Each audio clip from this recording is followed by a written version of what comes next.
గ్రామాలు అభివృద్ధి కావాలంటే మంచి సర్పంచ్ ఉండాలి. కాళ్లలో కట్టెలు పెట్టే వారిని ఎన్నుకుంటే అభివృద్ధి జరగదన్నారు సీఎం రేవంత్ రెడ్డి.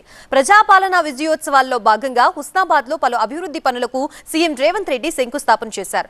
2 ఏళ్ల కాంగ్రెస్ ప్రజాపాలనలో 60,000 ప్రభుత్వ ఉద్యోగ ఖాళీల్ని భర్తీ చేశామని, మరో 40,000 ఉద్యోగాల కోసం ప్రణాళికలు చేస్తున్నామని చెప్పారు ఆయన. మొదటి సంవత్సరంలోనే 60,000 ఉద్యోగాలు ఇవ్వడం జరిగింది. ఇప్పుడు ఇంకొక 40,000 ఉద్యోగాల కోసం ప్రణాళికలు రచిస్తున్నాం. తొందరలోనే ఇంకా 40,000 ఉద్యోగాలు ఇచ్చి 2.5 సంవత్సరాలు పూర్తి చేసుకునే లోపల 1,00,000 ఉద్యోగ ప్రభుత్వ ఖాళీలను భర్తీ చేయడం ద్వారా ఇది ప్రజా ప్రభుత్వం ప్రజల కోసమే పనిచేస్తుంది, ప్రజల ఆకాంక్షలను నెరవేరుస్తుందని ఈనాడు మనం నిర్ణయాలు తీసుకొని ముందుకు వెళ్తున్నాం. ఒక పక్కన గజ్వేల్ ఉంది, మీకు ఇంకో పక్కన సిరిసిల్ల ఉంది, ఆ పక్కన సిద్దిపేట ఉంది. ఈ 3 నియోజకవర్గాలల్లో దేవుళ్ళు ఏమైనా పరిపాలిస్తుర్రా? గత 10 ఏళ్ళు ఈ హుస్నాబాదు, అంతకంటే ముందు కూడా టీఆర్ఎస్ వాళ్ళే ఎమ్మెల్యేలు ఉన్నారు కదా, ఆడ మొదలుపెట్టిన రంగనాయక సాగర్ పూర్తవుతుంది, కొండపోచమ్మ పూర్తవుతుంది, మల్లన్న సాగర్ పూర్తవుతుంది.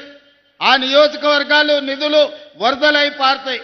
కానీ హుస్నాబాద్లో మొదలుపెట్టిన మీ గండిపల్లి రిజర్వాయర్ కానీ గౌరెల్లి రిజర్వాయర్ కానీ ఎందుకు పూర్తి చేయలేదో ఆలోచన చేయండి. ఎన్ని నిధులైనా ఇచ్చి తొందరలోనే మీకు గౌరెల్లి రిజర్వాయర్ పనులన్నిటినీ పూర్తి చేపించే బాధ్యత ఈ ప్రభుత్వం తీసుకుంటుంది, కాంగ్రెస్ పార్టీ తీసుకుంటుంది. గ్రామం అభివృద్ధి చెందాలంటే గ్రామ సర్పంచ్, వార్డు మెంబర్లు మంచోళ్ళు ఉండాలి. అంతే తప్ప మందు పోసిండను, క్వార్టర్ ఇచ్చిండను, ఫుల్లు తెచ్చిండను, ఏదన్నా మన చిన్న చిన్న తప్పులు చేస్తే మనం గ్రామాలు దెబ్బతింటాయి. ఏడైనా ఈ ప్రభుత్వంతో కలిసిమెలిసి ఉండేటోళ్ళని ఎన్నుకోండి. కాళ్ళల్లో కట్టెలు పెట్టేటోడు ఉంటే వానికి రాజకీయంగా పనికొస్తుందేమో కానీ మీ గ్రామ అభివృద్ధికి నిధులు రావు. అందుకే ఈడున్న యువమిత్రులను 10 ఏళ్ళు రాజకీయాలు పక్కన పెట్టండి, మన సమస్యలను పరిష్కరించుకుందాం.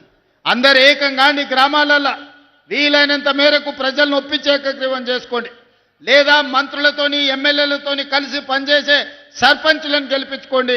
అప్పుడు మన గ్రామాలకు నిధులు వస్తాయి. కేంద్రం నుంచి కొట్లాడైనా రాష్ట్ర ప్రభుత్వం నుంచి అత్యధికంగా నిధులు గ్రామాలకు విడుదల చేసే బాధ్యత నేను తీసుకుంటా.